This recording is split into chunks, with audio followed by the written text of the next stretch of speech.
Give me a minute. I am trying to see if I can get all of this set up. And let's see.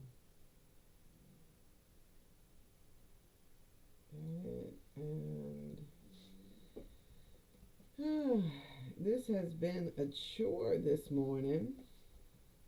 Um, I was I was given an idea on how to make this work. Good morning. Good morning.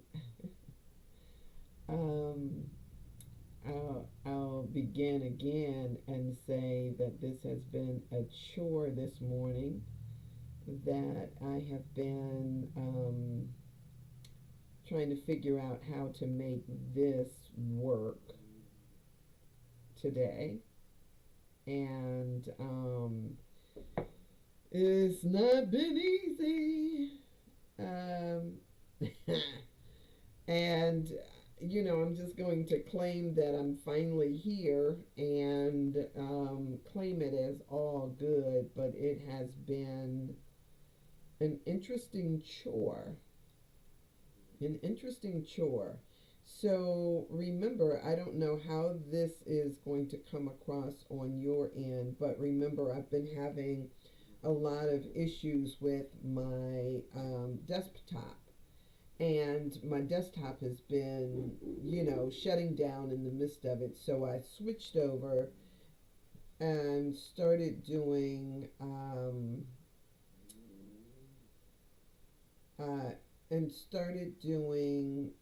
my thing from my laptop. Well, somebody said, and I was talking about how terrible the picture looks from my laptop, but both are these wide angled type of things. And okay, so now it is telling me that it is about to shut down my YouTube. um, let's see what happens if I go ahead and shut that down and just say reload. So I've been having all of these issues. So somebody recommended that I plug in my webcam to my laptop, bypass the laptop uh, thing, and just use my laptop along with this, and then I could tell if it was actually the software or something else. And so this is another attempt at me trying to figure out how to make this work, and that is what I'm doing. Good morning, Mike. How are you? And that is what I'm doing. And so I am clueless as to how to, at this point, I'm trusting that, that God will send me exactly what I need to make this work and just let it be. So for right now, if this is steady and I'm not getting any more error messages popping up, then we'll just keep popping with this for the time being until I can get all of these things straight. So I hope that and trust that you are having an amazing day, an amazing week so far. Can you believe that we are already at hump day?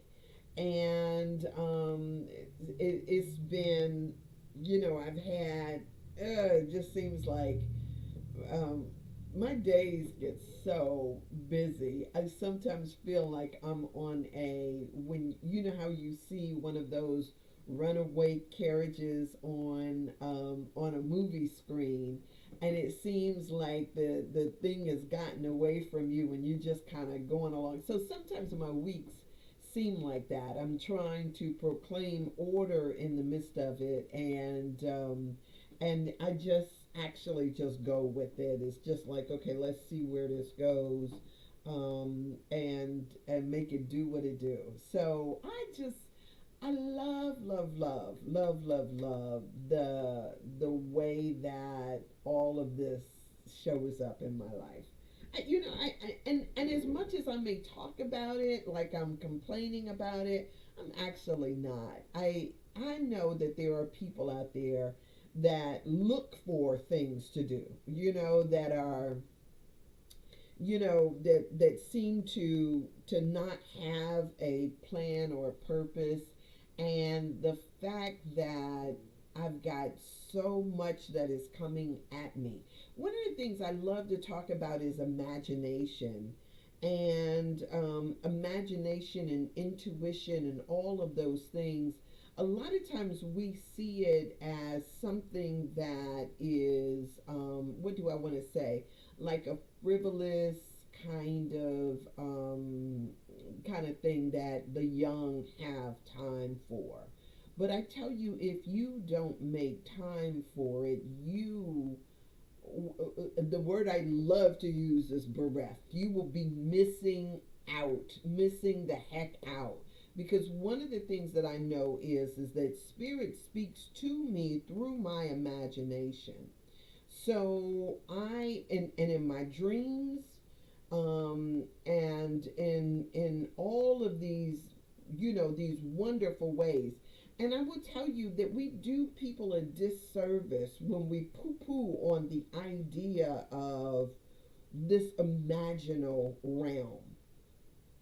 Let me explain to you it in this kind of way. A lot of times when we are reading, if you are in ministry, or if you have any interest in spirit, a lot of times what you read are things that either are presented to people out of, it's not in a book per se. It's not something that you go to school to learn, but this idea of a dream, or an interpretation of a dream, or a vision, or something like that. It speaks to us of this imaginal, intuitive realm all the time. And then what we do, what we see a lot of people do for others, is to slam the door on that the way in which God's spirit communicates to us. And so if we're telling people don't pay attention to that, that's the insidious thing that they've done to so many of you. They've told you, they've put this thing called God's spirit in these little boxes or these books, and told you that that's the, or in a building, and told you that that's the only way that you engage with it. And we've done a grave disservice to people by doing that. And so, as we hopefully, whatever, I don't know, some people, we pay a high price though for the misleading that we do, right? When we mislead, not guide people in the right direction. Um, and so sometimes when we look at the things that are going on in our society, it is, I think, a direct reflection of the subterfuge, of the flim flam game that we have played on people in this effort to try to um, usurp the role that God, spirit, all of this plays in a person's life. So at some point, what I am hoping is that not only will we get honest about this, but we will investigate for ourselves and stop trying to make God and our relationship with God out of a commodity, because that is, we're paying a price for that right now. So take that for whatever you will have it as.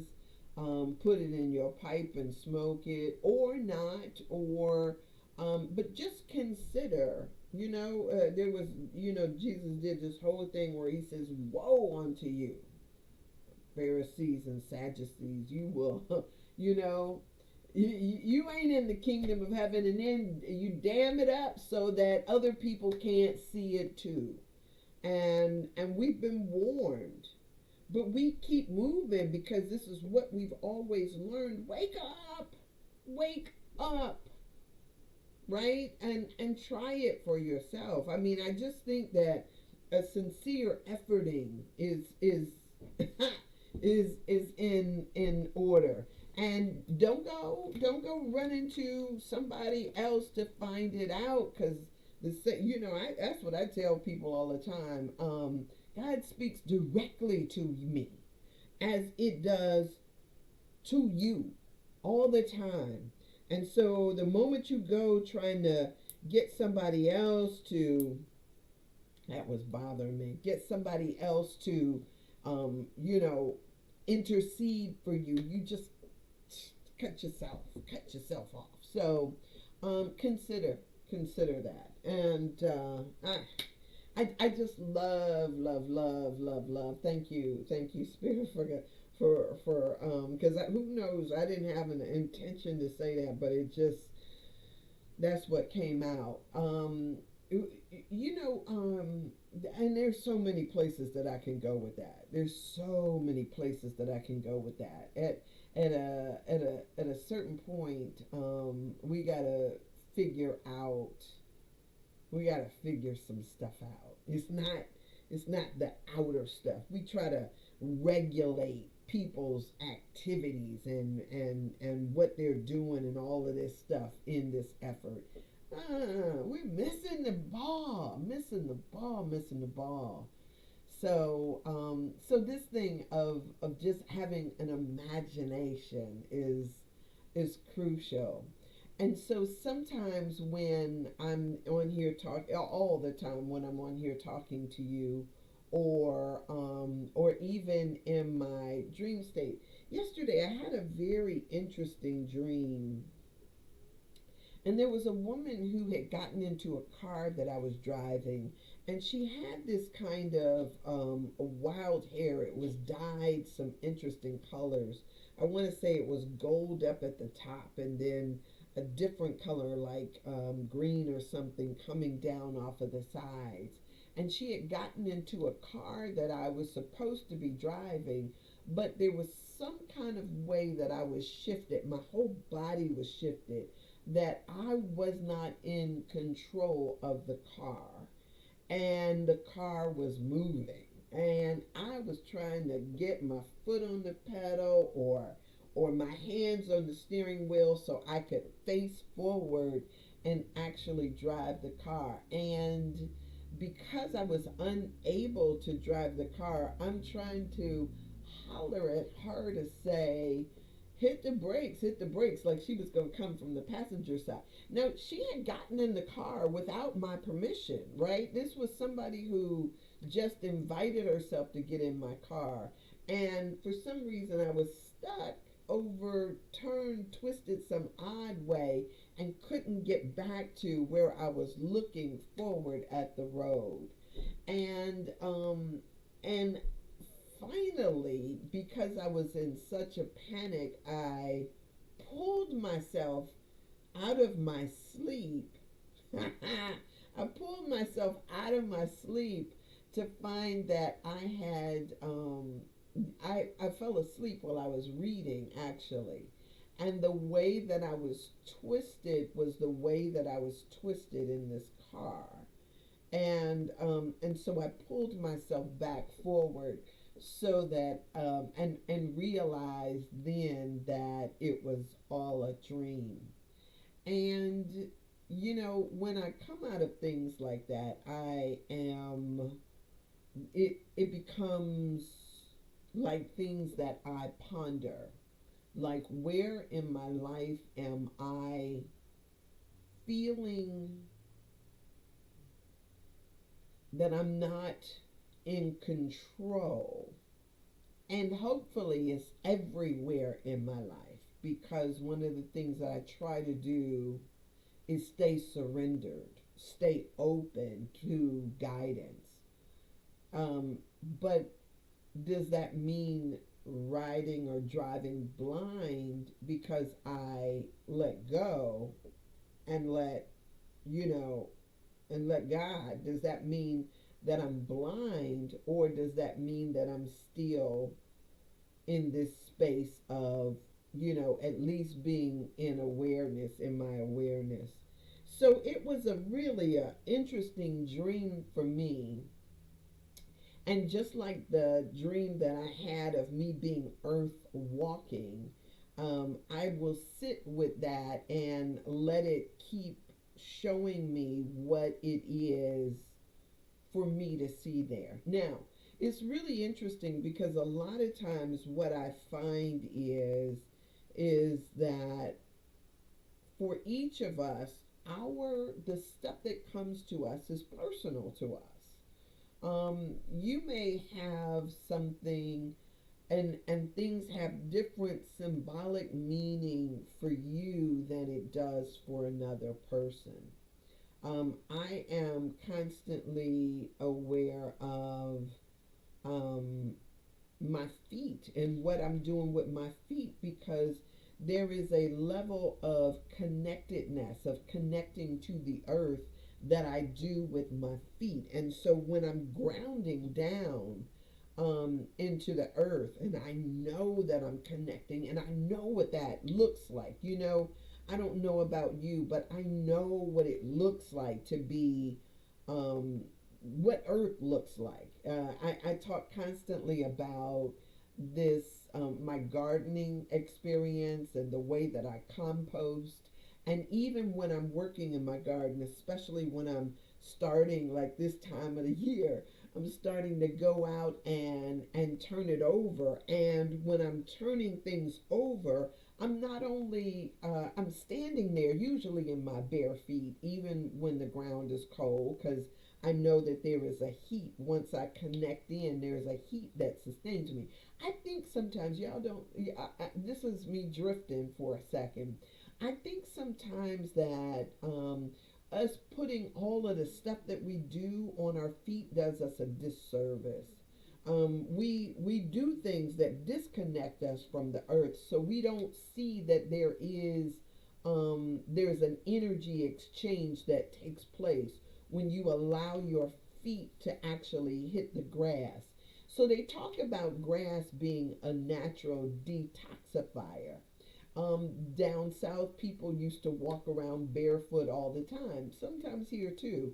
But a lot of times you're afraid of different whatever things that may happen to your feet. But it's a natural detoxifier. And when I go out and I don't have on shoes, do you know my feet get colder when I have on shoes than when I don't? It's really an interesting phenomena to me. That's why I make sure I say every once in a while that we are earthlings, that we are fed by and plugged into the earth and on purpose. And it's not something that we should miss. So, but even as I'm going out there and I'm turning over this soil, the process of me turning over the soil, what I'm looking at is all the things that are out there that are preparing this for me that I don't see. And it's symbolic too of how spirit works in our life. We don't see all the light beings, teachers, ancestors, ascended masters that are present in our space. And just because we don't see them, don't mean it does not mean that they're not there. So when I go out and I turn over this earth, just because I don't see the worms necessarily on the top as I'm looking, as I turn it over, I see those little red things, I see the other little crawly things, all of those things that are working in the background. Now I'm pulling back the cover and I'm seeing that there is amazing, amazing stuff that is working on my and your behalf so that we get fed. And so I'm making sure right now that I am laying the foundation for a healthy ecosystem in my garden.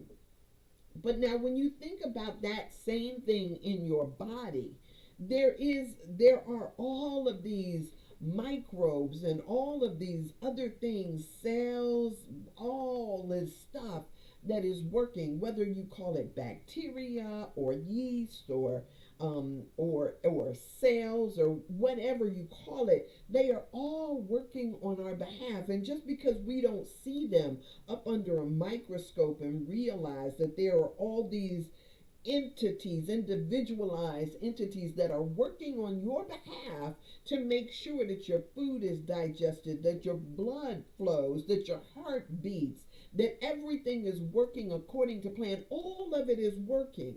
And so we've got to consider that when we take in stuff. Are you taking in stuff that elevates, that lifts you, energizes you, or are you taking in stuff that's killing off half of the things that are there to do you good? Or are they struggling for survival so it feels like your system is under attack? And so all of these things are just things that are working in the background. And just because you don't see them doesn't mean that they're not there, but that's what the imagination is for. That's one of the beautiful things that imagination does for you. So when you're feeding yourself, imagine that you're not just putting something in your mouth and it just disappearing up until the time that you go and squeeze it out in the bathroom. If you imagine that this is feeding all of those, all of the entities that are working on your behalf to make your system work correctly, you're feeding them. And so it's like, ooh, let me just participate in this because they are participating in the wonderment that is you. But if you don't even take time out to imagine that there is more than just you, but that there are literally trillions and they're all participating as me. And I'm going to tell you, as I become more aware of them, of my body, of all of this stuff that is participating as me, it looks better and better. It feels better and better.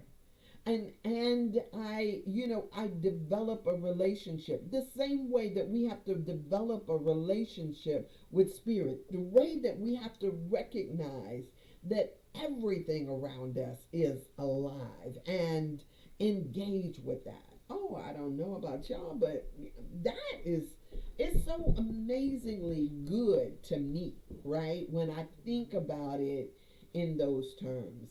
And so when you hear those messages that you are never alone, don't just, oh, I'm never alone, I'm never alone, but really, you know, speak into the universe. Speak out loud, like you're not alone.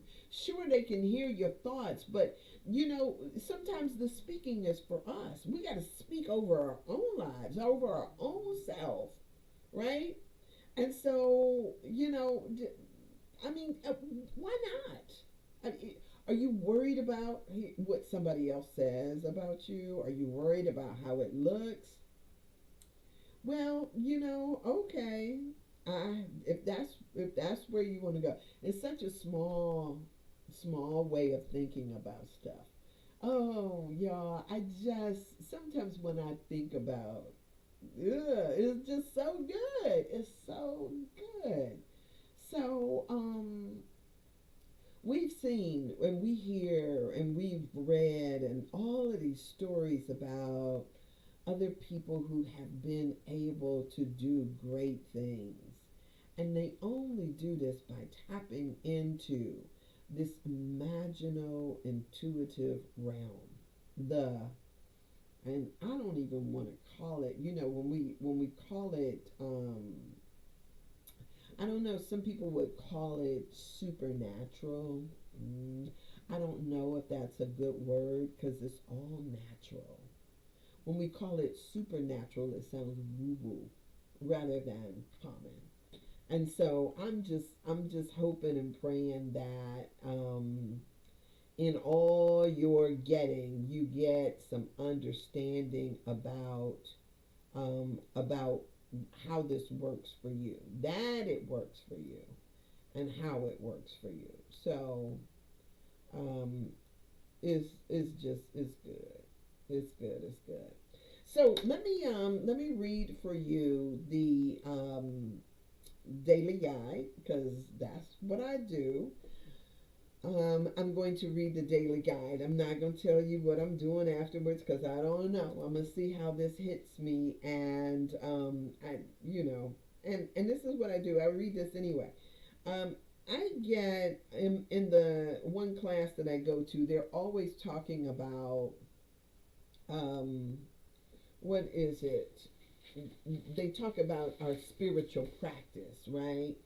And what's our daily spiritual practice, and in what ways do we connect with God on a daily basis? And I chuckle only because I'm thinking that sometimes we have this notion, right? If we're on one level, we have this notion that there is something that we need to do in order to connect. But when we recognize, truly recognize, that it is in God that we live, move, and have our being. In God, right? Not separate and apart, so you don't have to go and turn anywhere and look anywhere. It is right where you are. Like in its fullness is right where you are. And so there's no place that you need to go. However, when we think about this, let me put it this way: when we practice the presence of God, what is it that you do? And so I start off my morning, I get up and it's like, oh, I'm thankful, and I do a couple of yoga stretches. Then I come in here after, I let the dogs go to the bathroom, I go to the bathroom, and then I come and sit in meditation, right? So that might be the, I don't know what number that is on the when I wake up, when I wake up, and then when I do my thing where I get my body started. I'm just going to show y'all this real quick because it's kind of funny what I do. I learned this thing about that, we all have our bodies, and their bodies need to wake up. And so I hit my I tap, I tap, I tap, I tap, and then I do a crisscross. And the funny thing is that as I'm doing this energy work while my dogs are out using the bathroom, this is what I do while they're outside. As I do my energy work, it's like when I start to, after I've awaken all of my, is this called the my adrenal system? I think that that's what I'm doing. I saw a lady do this, and she was talking about how it wakes up our system. And so, and as I start doing my crisscross in my body all the way down, I literally get chills. I mean, it's like I get this tingly sensation all over. And I love that. So then I come back, I do my meditation, I sit in meditation. This morning I sat for a half hour. Sometimes I sit for an hour. Sometimes I only get in 12 minutes. Then I do, as I'm preparing for my meditation, I do my Course in Miracles exercise.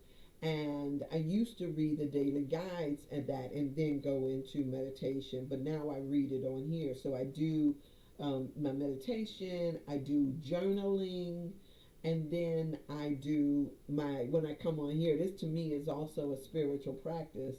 And I read the daily guides on here. And that's just how I start out my day. And throughout the day, though, there is this me practicing the presence, whatever that may mean, in all things, right? So whether it's in the shower and listening as I feel myself connected with this substance called water, or when I'm in the grass, or when I'm intentional about all the time when I'm reading, and engaging. I'm sitting there saying, even now I come in here And before I cut on this camera, God, what would you have me say? You know, and I don't know who's going to see this or when they see it, but what would you have me say? And so, and then I open my mouth and let it flow. It's a spiritual practice. So, all of us, I think, need one. So, here, I'm going to read the daily guides for you. And for today, this one is called, the title of it is called Be Yourself. Be Yourself. And this month, month of March, were written by Reverend Michael Gott. Reverend Michael Gott, and I do believe he is out of Houston. So be yourself. The first quote that he uses, it goes to Oscar Wilde, and it says, "Be yourself, everyone else is taken." Okay. And then from Ernest Holmes, this thing called you, the quote is, "God is over all, in all, and through all. God is right where you are. I am at peace with myself." Sounds just like what I've been talking about this morning so far. All right, so here is what he wrote for today. How often do we seek approval of others when we'd be better served by living our authentic truth? How often do we seek the approval of others when we'd be better served by living our authentic truth? A great deal, it seems.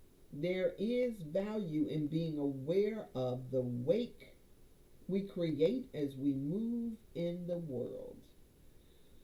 Wake as in what happens after a ship goes through water. No, yes. I'm setting this up so I can just do it this way. Brene Brown says only people who don't care what others think are sociopaths. The key here is not to be ignorant of how we are perceived, but to live our lives from our spiritual essence, regardless of whether or not it's what others expect and desire of us. In truth, when we fully live from our authenticity, we bring our gifts to humanity. Have you ever been the recipient of a kindness that wasn't authentically given? It's not a true gift at all. When we show up as who we really are and when we tell the truth about our experiences, we serve others. Though they may not perceive they may not perceive it that way in the moment. Years ago, he says, I made a decision to leave an organization I cared deeply about. I knew it was the right and authentic choice for me, though some would be disappointed. I sought counsel from a wise friend who shared this quote from Alan Cohen with me. There is no private good. There is no private good. I came to see how true this is. There is only one life. When we truly seek to live our highest and best choices, we serve the whole world. So the affirmation that he put with this is I am the life of God. I am the life of God expressed in individuality. I honor my unique expression. I love who I am. Today, I am willing to be myself fully and authentically. Good. You know, that is it's so perfect because the same thing is happening for me. I am leaving an organization that I have loved. But what I will say is that it has not always loved me back in the way that I desire. However, my actions are never predicated upon the other, but rather upon what I need and want to do for myself. So, in making a choice to create some distance, what I'm doing is I'm alleviating this some of the feelings of betrayal that I have felt. Sometimes we do have to leave things behind. We've got to walk away for our own highest and best good. So, this idea that there is no private good, that is really an interesting thought. There is no private good. I'll sit with that and ponder that and see what comes up for me in regards to that. That's an interesting concept. Because it's, and if I was in the organization just for myself, just because I felt like I had something to gain from it, I would be there for the wrong reason. I was there because, and have served, I have served in the organization for a long while.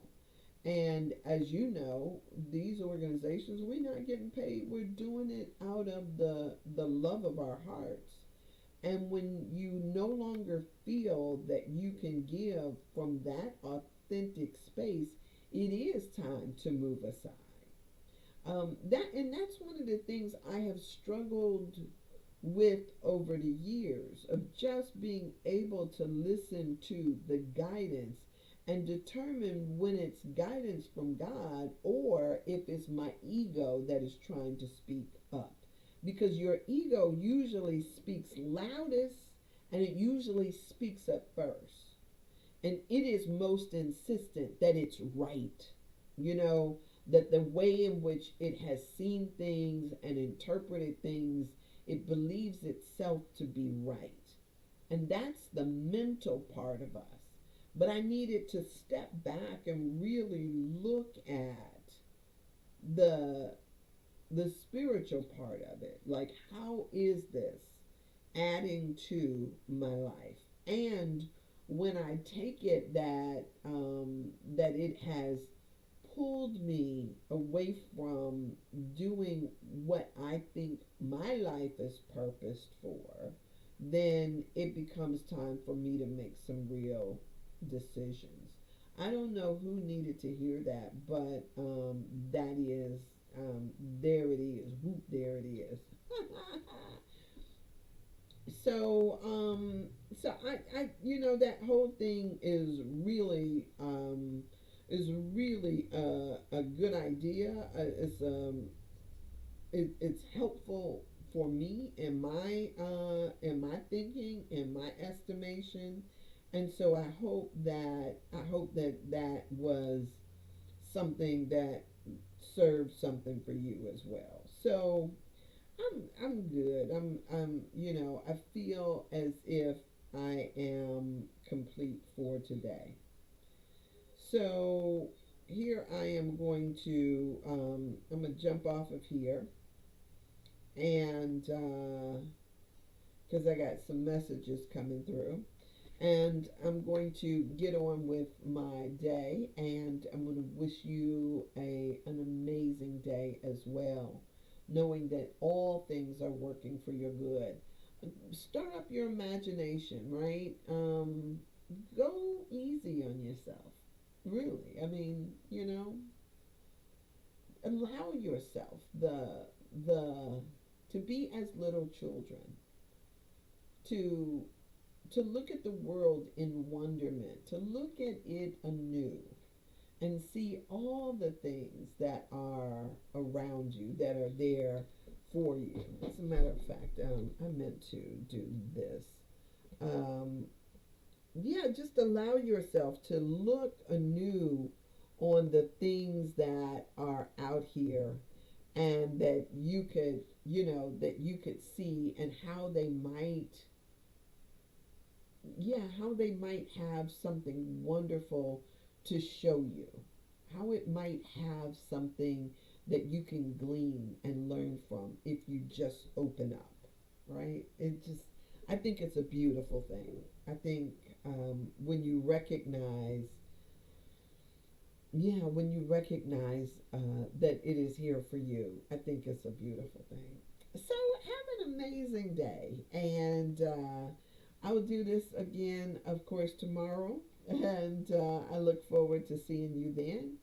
So yeah, let me just figure out how to close this out so I can get out of here. So have a blessed and amazing day, and allow the wonderment of this of the world, of the universe, of the sunshine, of of whatever you might encounter. Allow it to bless you, right? Go easy. I'll see you.